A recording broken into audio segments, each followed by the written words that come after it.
delícia essa conversa que a gente vai ter agora com um tema tão relevante e importante, principalmente no cenário brasileiro. E gostaria de chamar o Marcelo para compor aqui o nosso painel. Bom dia, Isabela. Bom dia, tudo bem com você? Bom dia, tudo bem, Marcelo? Joia, e você? Pena que não estou aí presencialmente, mas estaria aqui com vocês. Bom dia a todos vocês aí. Uma pena, mas estou me sentindo em casa, Muito em casa, muito legal aqui. Bom dia, Isabela. Bom dia, literalmente. Marcelo. Tudo Bom dia, bem? todo Bom dia a mundo, tudo todos que bem? estão assistindo. Super legal essa casa aqui. Pena que você não está aqui, Marcelo. Estamos muito à vontade É, aqui, bem bacana. Bom, imagino, o imagino. Rô fez a apresentação formal, mas eu vou fazer a minha apresentação. E vou começar falando do Meller, que para mim é um corajoso, porque ele é pai de 4 filhos, além de um super executivo de uma das maiores empresas do Brasil. E eu troquei aqui a minha roupa, coloquei essa jersey em homenagem ao Marcelo, que é um Oi. executivo, um triatleta, um Ironman, um exemplo de disciplina e de foco, e ele tem me inspirado a praticar o esporte todos os dias pela manhã, às 5h30. Então, por isso que eu me sinto muito em casa e à vontade para liderar essa conversa com vocês. Muito obrigada por terem aceitado o nosso convite. E a primeira pergunta para os dois é por que sustentabilidade e impacto social fazem parte da cultura de vocês e como isso se dá na prática, se vocês puderem trazer alguns exemplos para a gente. Quem vai começar? Tudo bem. Marcelo, você que está à distância, por favor, Tá, tenha a tá, honra. tá. Muito obrigado pela gentileza aí, Fernando. Bom, na verdade, sustentabilidade não faz nem parte da cultura, faz parte do nosso negócio. Né? Desde que a Braskem foi fundada em 2002, nós assumimos um compromisso público com a sustentabilidade. E para alguém possa conhecer um pouquinho mais sobre a Braskem, só para rapidamente dar uma visão, nós somos uma empresa hoje com 9 mil pessoas, 42 fábricas no mundo, com presença de plantas industriais dos Estados Unidos, México, Brasil e Europa. Somos a sexta maior do mundo no setor químico e petroquímico. O faturamento nosso ano passado chegou a mais de 100 bilhões de reais aqui, globalmente falando. Bom, mas sustentabilidade faz parte da nossa história desde 2002, a Carta Pública, 2010, quando nós lançamos nossos produtos verdes e assumimos a nossa estratégia de sustentável e renovável até 2020. Em 2014, renovamos a nossa crença em quem a gente acredita, porque o que a gente faz melhora a vida das pessoas através, né, de produtos sustentáveis. 2016, desenvolvemos uma política de desenvolvimento sustentável voltada com 10 dos 17 objetivos de desenvolvimento sustentável da ONU. 2018, criamos os 8 compromissos voluntários, né, de sustentabilidade e realizamos o primeiro diagnóstico de Human Rights na Braskem. 2022, lançamos uma nova estratégia de 2030 com o compromisso de ser uma empresa de carbono neutro com metas arrojadas até 2050 e também realizamos o diagnóstico global de Human Rights. Ou seja, faz parte do nosso cotidiano a sustentabilidade, faz parte do nosso cotidiano discutir qual é a nossa razão de estar no planeta e como é que a gente pode contribuir para o nosso planeta. Portanto, é o nosso dia a dia, o DNA nosso da companhia é de ser uma empresa sustentável. Então, desde o nosso surgimento até hoje, alguns exemplos que eu tenho para vocês aqui de políticas ou de práticas nossas que reforçam a importância do tema de sustentabilidade. E a essência principal disso é porque qual é o planeta que nós queremos ter? Então, a Braskem é muito focada em deixar o melhor planeta para todos. O azul da nossa marca significa isso. E nós estamos plenamente engajados para deixarmos o melhor planeta para todos. Excelente. E para vocês na JBS? Oh, super legal, Marcelo. Parabéns, parabéns para a Braskem. Isabela, a JBS é uma grande empresa. Nós estamos presentes hoje em mais de 20 países. Nós somos 260 mil colaboradores, é a maior indústria de alimentos do mundo. No Brasil, nós somos um dos maiores empregadores. Então, para nós, a sustentabilidade não faz parte da nossa estratégia, ela é a nossa estratégia. E a gente vem, como uma empresa grande e responsável, evoluindo bastante nesse sentido. Vou abordar 2 pontos aqui. Primeiro, em relação ao meio ambiente. Em 2021, nós assumimos o compromisso de sermos net zero até 2040. O que significa isso? É zerar o balanço de emissão de gases do efeito estufa até o ano de 2040. E para isso a gente tem uma série de ações que envolvem não apenas a JBS, como também os nossos fornecedores e os fornecedores dos nossos fornecedores. É uma cadeia muito longa, uma cadeia que está no campo, então isso traz bastante desafios para a gente. Para nos ajudar nisso, a gente lançou uma plataforma para monitorar, né, os pecuaristas e os fornecedores dos nossos pecuaristas. A gente utiliza uma tecnologia blockchain para fazer esse monitoramento, né, de uma pecuária sustentável. Nós criamos 17 escritórios, que a gente chama de escritórios verdes, que tem o objetivo de dar assessoria jurídica e ambiental para os nossos pecuaristas e fornecedores. E a gente vem evoluindo também muito na questão social. Assim, muito rapidamente falando, recentemente, a gente resolveu segurar com as duas mãos o assunto da diversidade e inclusão. Nós somos parte do MOVER, que é o Movimento pela Equidade Racial. Somos parte do Grupo Mulher 360 e temos dentro da nossa empresa 4 grupos de afinidade que tratam as questões de gênero, étnico-racial, LGBTQIAP+, e pessoas com deficiência. Além disso, a gente tem um compromisso muito grande também com os nossos parceiros, com os nossos vizinhos. A gente abraçou a causa da Operação Acolhida. Não sei se todo mundo conhece a Operação Acolhida. A Operação Acolhida é uma operação brasileira que acolhe os imigrantes venezuelanos que vêm para o Brasil. Eles ficam em Boa Vista, em Pacaraima, e ali eles têm uma assessoria do governo brasileiro com o objetivo de internalizar no Brasil. Nós já trouxemos para as nossas unidades mais de 5.000 famílias de venezuelanos, dando oportunidade de emprego para essas pessoas. Adicionalmente, a gente tem 2 programas que são muito bacanas. A gente tem um programa chamado Hometown Strong, que fica nos Estados Unidos, onde a gente investe $100 milhões para desenvolver as nossas comunidades locais, perto das nossas fábricas. E no Brasil, a gente tem o programa Fazer o Bem Faz Bem, onde a gente já investiu, desde o início da pandemia até hoje, R$400 milhões, também para saúde, ciência e combate à fome.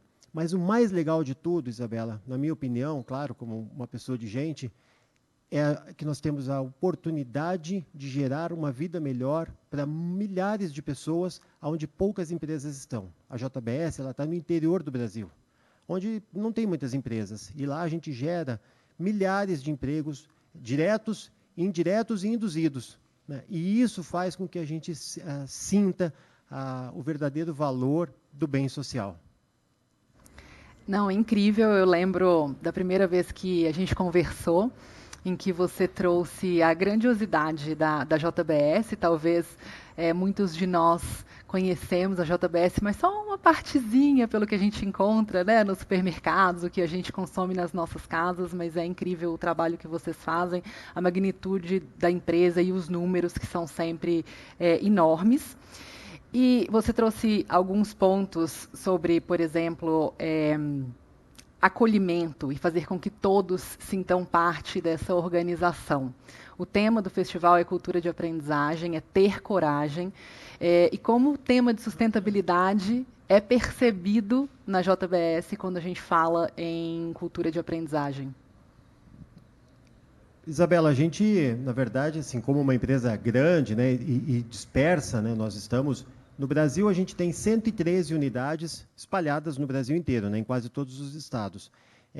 E para nós, né, tem duas partes da nossa missão que são muito importantes. A primeira fala em sermos os melhores naquilo que nos propusermos a fazer. E a segunda parte fala em gerar a oportunidade de um futuro melhor para os nossos colaboradores. Então, para nós, capacitar as pessoas é fundamental. Nossa atividade ela vai do campo à mesa do consumidor. Então, nós temos pessoas em toda essa cadeia.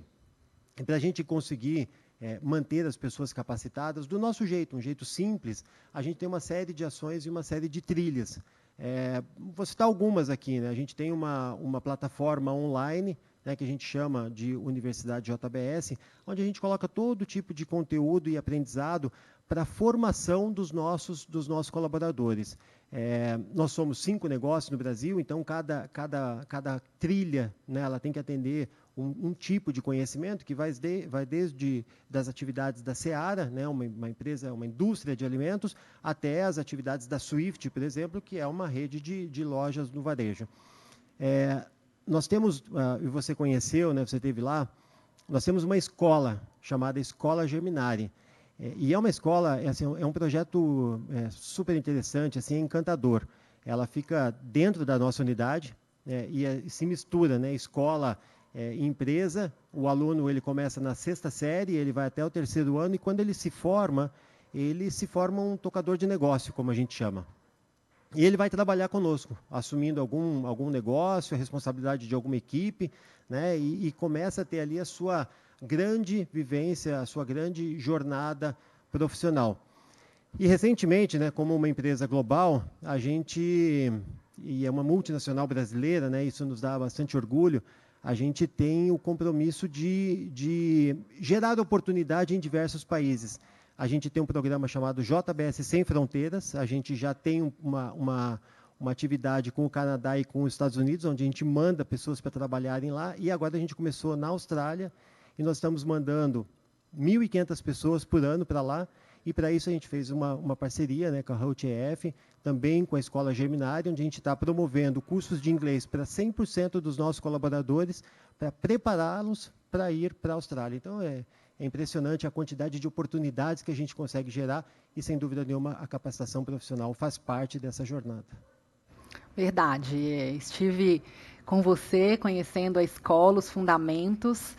Acredito muito em escola de empreendedorismo. Eu estudei em uma escola que foi um divisor de águas, entendo eu, para a minha carreira, que visa na aplicação. Claro, a teoria ela é super importante, né? Mas essa atitude de fazer acontecer, eu acho que também é fundamental, principalmente nos dias de hoje. Marcelo, me conta como que você entende o impacto dessa cultura de sustentabilidade que vocês já têm na gestão dos talentos. Tá bom. Vou voltar um pouquinho atrás, Isabela, em 2018, quando nós recriamos o nosso Employee Value Proposition e desenhamos claramente que empresa nós queremos ser no futuro para as pessoas que trabalham conosco aqui. E aí, simbolizando, né, o lado azul da nossa marca, eu já mencionei, o lado de ser uma empresa mais sustentável, e o lado amarelo da nossa marca, ser uma empresa mais humana. Dado que sustentabilidade é o nosso DNA desde o nosso surgimento, né, uma coisa que a gente fez questão de reforçar no modelo de aprendizagem da Braskem, além desse símbolo aqui atrás, que são as ODS que a Braskem trabalha, é nas nossas rotinas. Nós temos 2 formas de aprendizagem na Braskem. Educação pelo trabalho, que é a minha rotina do dia a dia, o quanto eu aprendo fazendo ela acontecendo na minha atividade, com os meus colegas, com meus líderes, com as equipes que eu trabalho, e educação para o trabalho, que é o momento que eu coloco a turma ou em sala de aula ou para alguma experiência, né, para que ela possa adquirir o seu conhecimento. Então, hoje, por exemplo, nós estamos investindo maciçamente na contratação de pesquisadores e cientistas para desenvolver as novas rotas sustentáveis da Braskem no futuro.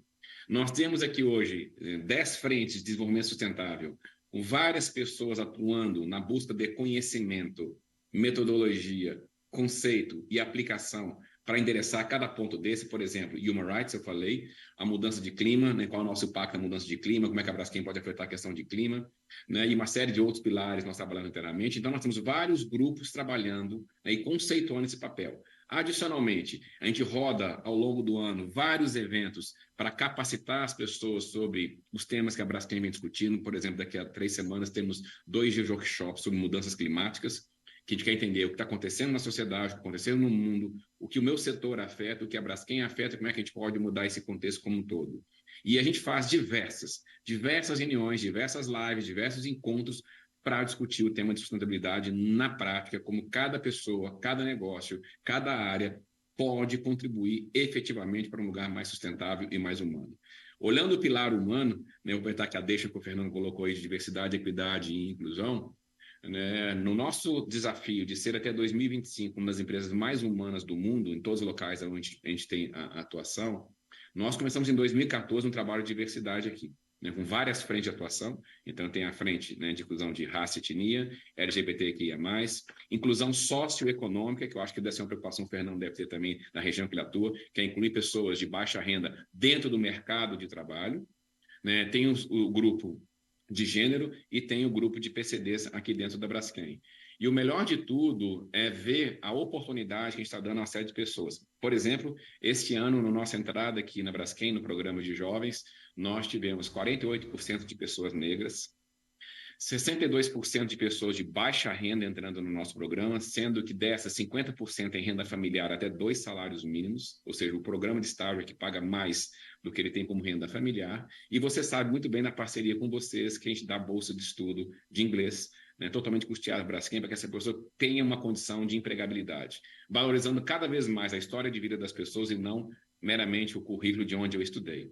E isso também é sustentabilidade, é trabalhar de uma forma inclusiva. Então, está no nosso DNA, está no nosso dia a dia, está em todas as rotinas que eu tenho na minha área, seja de pessoas, seja de marketing, seja de sustentabilidade, mas fortemente, né, será uma alavanca importante daquela dia. E é impossível hoje em dia, qualquer empresa que está atuando no mercado, não pensar no tema como ela impacta a sociedade, como ela impacta o planeta e como é que ela pode mudar essa regra do jogo. Portanto, a cultura que você, né, cria na sua organização, que é feita através de um combinado de pessoas e um modelo social que se relaciona, ela é muito calcada, no nosso caso aqui, na base da interação social, e é nessa responsabilidade que nós temos de deixar um melhor planeta para todos.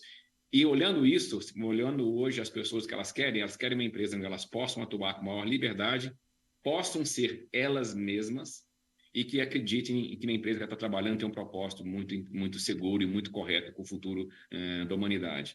E nesse sentido aí, eu só tenho a agradecer a oportunidade de estar aqui na Braskem, propiciando esse tipo de oportunidade para que as pessoas se juntem a gente. E aí eu te falo, Isabela, seja no Brasil, seja no México, seja na Europa, na Ásia, não temos nenhum problema de atividade por causa desse DNA nosso da Braskem. Portanto, a cultura de sustentabilidade, a sua cultura corporativa, ajudam não só na atração de pessoas, mas como a continuidade das pessoas na sua empresa. O meu turnover aqui na Braskem, talvez é um dos menores do mercado, em torno de 3%, né, turnover voluntário. Isso mostra tão quanto tem adesão para as pessoas estarem conosco e permanecerem conosco. Uau! Que aula! Eu acho que é por isso que vocês estão aqui, né? As empresas, tanto a Braskem quanto a JBS, são reconhecidas como empresas com uma cultura muito forte, né? E acho que ontem a Carla falou que a cultura está nas sutilezas. E para mim essa sutileza ela vem com consistência, né? Então às vezes em algum detalhe você percebe se a empresa de fato ela tem o walk the talk.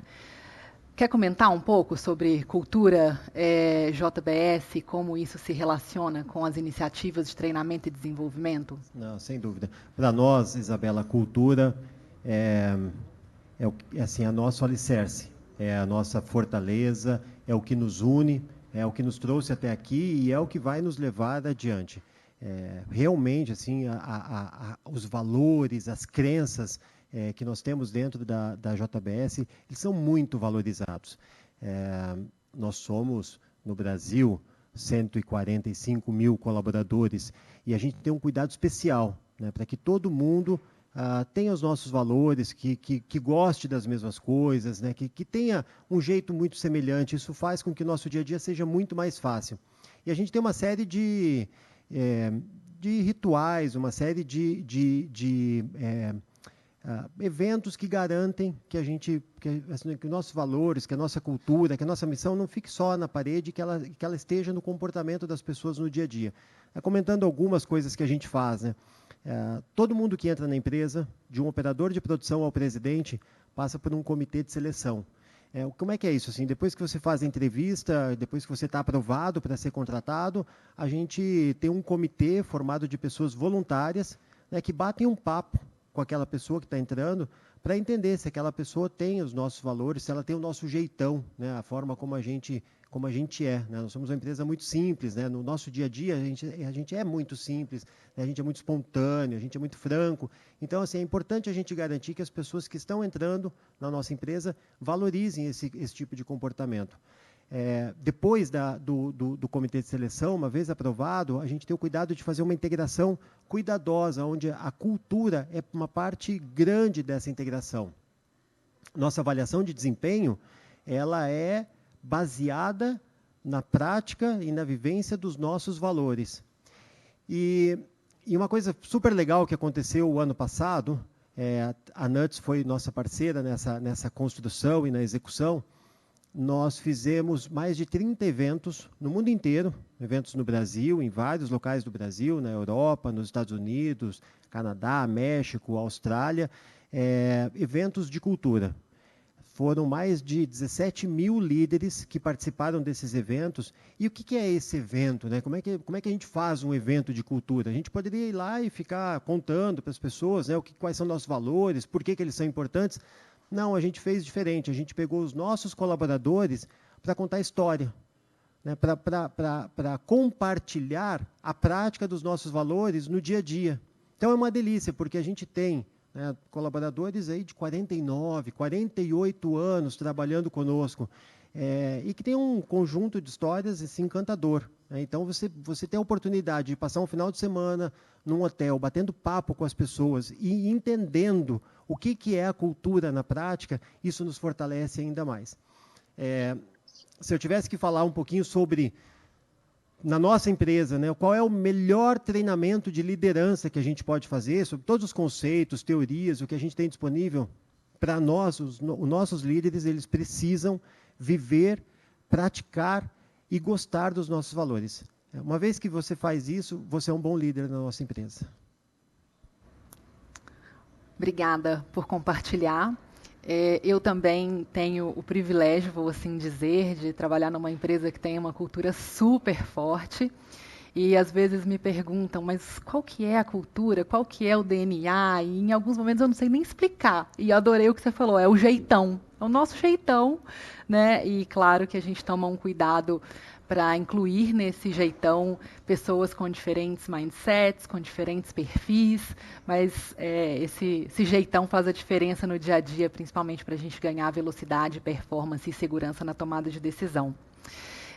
Marcelo, você já falou um pouco sobre os treinamentos que vocês fazem para que as pessoas tenham esse mindset de fazer parte de uma empresa sustentável, mas se você puder contar mais um pouquinho, talvez, em detalhes, quais são esses treinamentos, ou talvez compartilhar um pouco do desafio nesse processo de mudança, apesar de você ter dito que já nasceram com esse propósito de ser uma empresa sustentável, e o azul vem disso, mas queria explorar um pouquinho mais esse tema para que as pessoas possam se inspirar e incluir nas suas agendas de treinamento e desenvolvimento o tema sustentabilidade e impacto social. Tá. Bom, Isabela, obrigado pela oportunidade. Eu vou ampliar um pouco a minha resposta, tá? Muitas das vezes, nós, empresas, demoramos muito tempo a reagir ao que a sociedade está pedindo. E a sociedade é um reflexo do que as pessoas querem. Para que você possa ter uma boa estratégia de aprendizagem, eu acho que é fundamental, do ponto de vista organizacional, porque a organização também aprende, a organização é feita de um conjunto de pessoas, e essas mesmas pessoas estão na sociedade, né? É fundamental que você tenha uma leitura sociológica, antropológica, né, de quais são as mudanças acontecendo na sua sociedade e quais mudanças que acontecem na sociedade que impactam o seu negócio, para que você então possa acelerar o seu negócio para que fique cada vez mais próximo do que acontece na sociedade. Então, um exemplo do que a gente fez aqui em 2018, quando nós fizemos o Employee Value Proposition da Braskem, nós fomos buscar tudo do que ia acontecer na sociedade nos próximos anos, como algumas reflexões, materiais, insights que vinham, e tentamos trazer para a Braskem em 2018 uma série de mudanças, né, no nosso negócio, como, por exemplo, começar a vender produto reciclável. Hoje nós produzimos produtos químicos e resinas plásticas. E introduzimos no nosso portfólio resinas recicláveis, porque cada vez mais é uma tendência e faz parte do nosso processo educar o consumidor sobre o consumo consciente, descarte adequado, o reuso, a reutilização daquele produto. Então, com base nesse conceito de um exemplo pequeno, de analisar que a sociedade, para onde ela está caminhando, cada vez um planeta mais sustentável, o impacto do nosso produto, fomos trabalhar exatamente com a educação do consumidor na questão de consumo consciente. E aí, né, não é só uma questão de treinamento para fora, então para dentro, né, nós começamos a trabalhar claramente os nossos processos de trabalho, entrar mesmo no processo de trabalho, né, de entrar em economia circular, criar uma área de economia circular, capacitar a organização para entender o que é a economia circular, que é aquela economia onde você realmente recicla, né, tudo o que você faz, todo o ciclo de volta, você volta a colocar. Fomos para fora na sociedade a atuar em grandes eventos, como por exemplo, nós estamos atuando no Rock in Rio, no Detal, que vai ter em São Paulo, no Lollapalooza, com ações de educação de consumo consciente e reciclagem, e internamente uma série de trabalhos feitos para educar as pessoas sobre o mesmo tema de economia circular. Então, não basta só fazer uma estratégia de aprendizagem, que eu acho. Eu acho que é muito importante você ter uma estratégia vinculada ao futuro do seu negócio e ao que a sociedade está demandando de você. Senão, você treina a sua organização para alguma coisa que talvez não seja importante para a sociedade ou importante para o negócio dela. Então, nesse caso específico, um orgulho que eu tenho hoje ver a Braskem foi que há 8 anos atrás a gente não discutia sobre a questão de economia circular, a gente não falava sobre vender resina reciclada, hoje é parte da nossa estratégia e é um dos 3 pilares de crescimento da empresa até 2030. Então é um fato importante, né, você ter a leitura da sociedade, você ter a leitura do que isso vai impactar a sua empresa e capacitar a sua empresa internamente, no nosso caso, criação de áreas, criação de novos processos, criação de produto e uma série de treinamentos voltados à economia circular e também fora da empresa, atuar de forma a educar a sociedade quanto ao consumo consciente. Tem um exemplo de shows, mas eu tenho outro exemplo nosso, com a parceria com a Educatu, que cerca de mais de 400 mil crianças são educadas no Brasil por ano sobre a questão de consumo consciente e descarte adequado. A gente, às vezes, muitas das vezes, a gente fica condenando que os nossos rios, os nossos mares, tem aí plástico, tem vidro, tem sofá, tem pneu, mas nenhum deles acorda de manhã e fala que vai pular no mar, vai pular no rio. É um aspecto nosso de hábito quanto consumidor, quanto indivíduo, do que está fazendo para cuidar do planeta. Então, nesse aspecto aí, nós temos um programa muito forte, como eu citei, para educar os nossos integrantes nesse processo, né, de economia circular, e o nosso papel na economia circular, bem como nós aumentamos o escopo agora para educar a sociedade. Exemplo também a nossa participação no Big Brother Brasil, né, com o Cantinho da Reciclagem, que é para começar a despertar nas pessoas, né, nas suas estalecas que são coletadas lá, né, nos produtos reciclados que geram estalecas, a importância de criar o hábito de reciclar. Então, a estratégia de aprendizagem da Braskem é muito voltada, olhando não só a Braskem, mas olhando o mercado para onde a gente está guiando a companhia e como é que a gente tem que mudar os nossos jeitos de ser, as nossas estruturas, os nossos processos, e aí qualificar as pessoas para esse tema. Então, me faz muito orgulho hoje estar numa companhia que está investindo claramente, olhando melhor para o planeta, e volto a dizer, um exemplo desse é a economia circular. Tem uma curiosidade aqui no chat sobre como lidar, né, e como vocês passaram por momentos em que as empresas estiveram em crise em relação ao tema de sustentabilidade, né? Qual foi a atitude e como isso, de alguma forma, impactou a área de treinamento e desenvolvimento e todas as iniciativas que vocês possuem para a educação, tanto do público interno quanto externo? Se quiser, eu começo falando aqui de um tema que é muito delicado, né? Lava Jato. Quando a gente fala de sustentabilidade, vamos falar do ESG, não vamos falar só de sustentabilidade, vamos falar do conceito de ESG. Um dos aspectos importantes chamamos de governança. A minha empresa passou pelo Lava Jato. Né? Nós fomos denunciados, temos 3 atos, infelizmente, ocorridos dentro da empresa, que geraram um enorme aprendizado.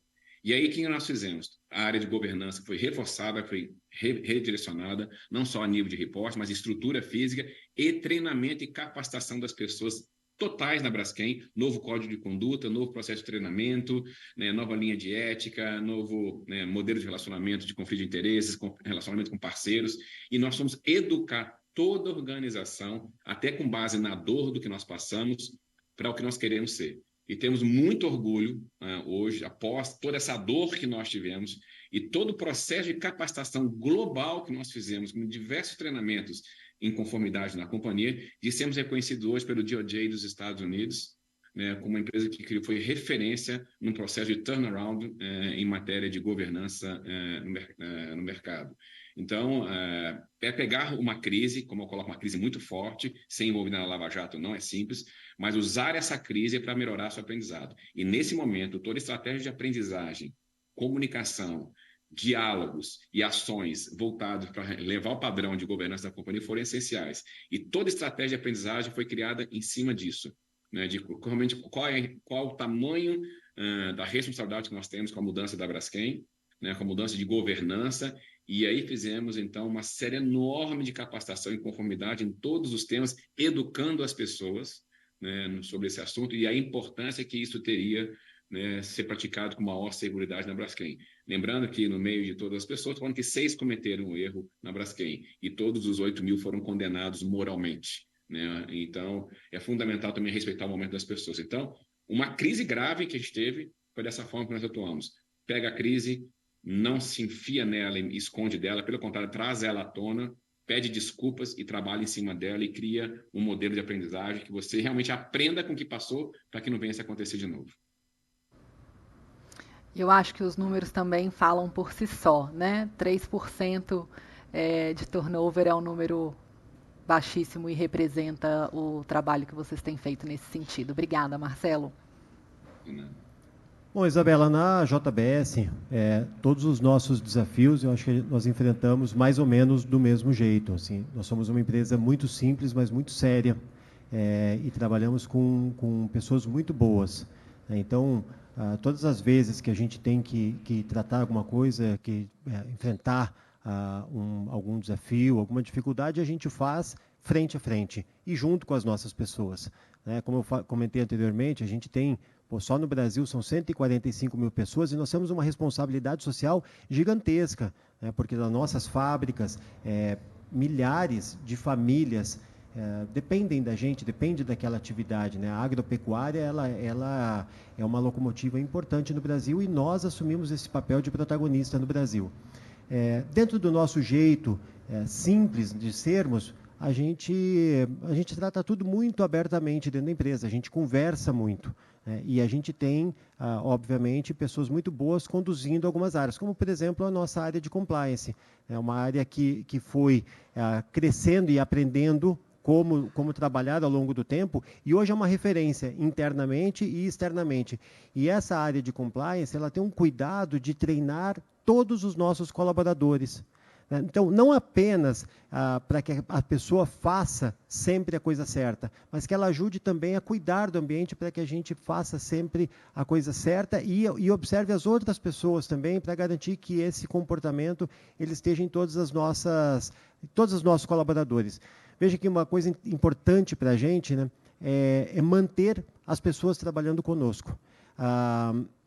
O conhecimento, a qualidade do trabalho de uma pessoa que está há muito tempo conosco é fundamental. E, para isso, a gente tem um compromisso, Isabela, de gerar oportunidade. A gente acredita muito, faz parte da nossa missão, né? A gente, todos os anos, nós promovemos internamente 19, 20 mil pessoas. E a gente tem um indicador para isso, né? A gente quer subir esse número para 36 mil pessoas, porque a gente mapeou que a gente é capaz, né, pela nossa rotatividade e principalmente pelo nosso crescimento, de fazer com que as pessoas cresçam internamente.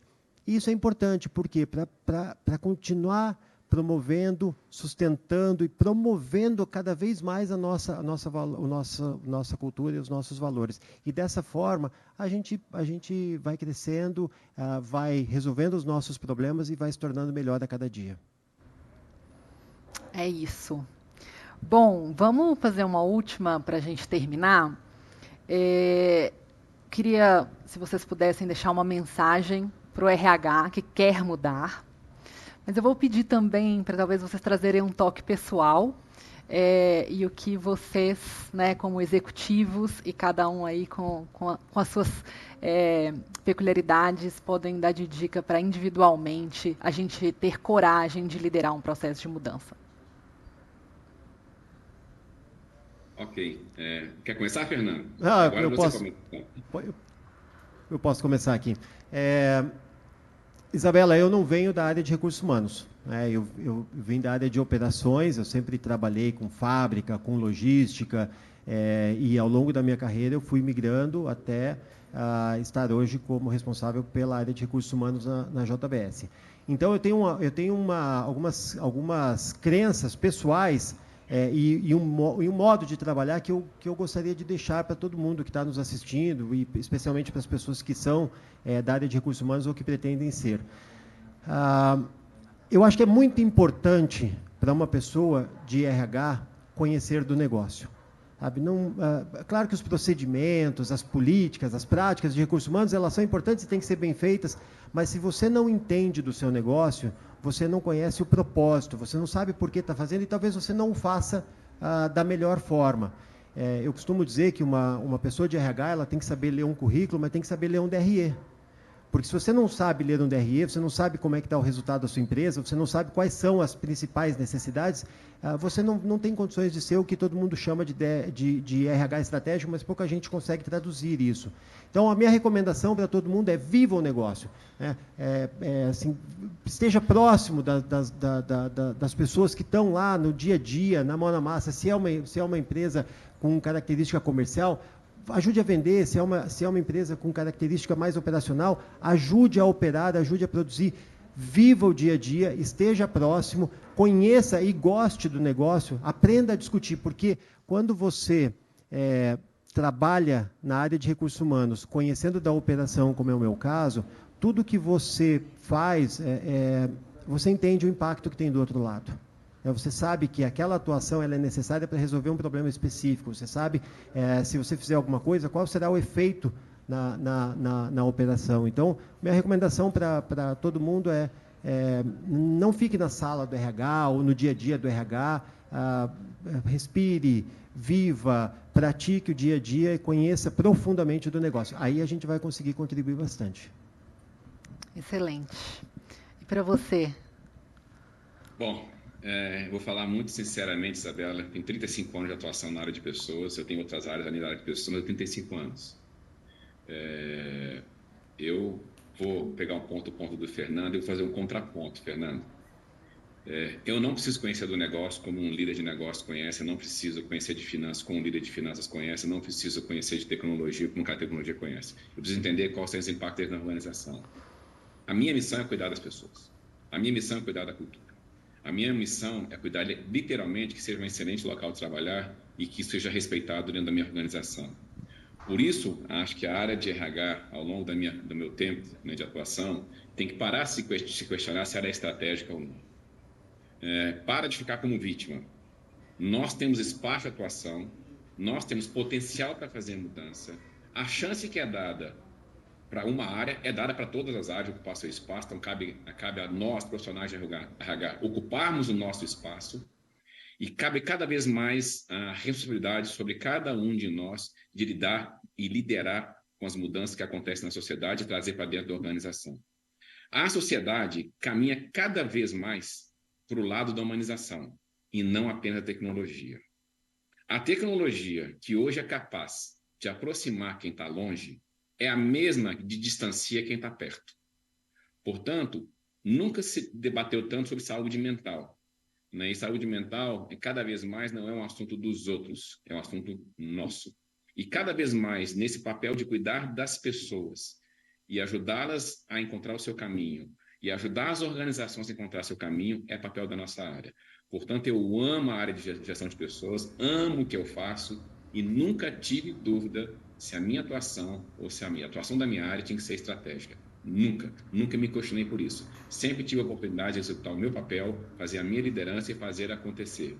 Cabe a cada um de nós assumir o papel que nós temos que fazer, liderar as mudanças, e a nossa missão é cuidar das pessoas e da cultura da organização.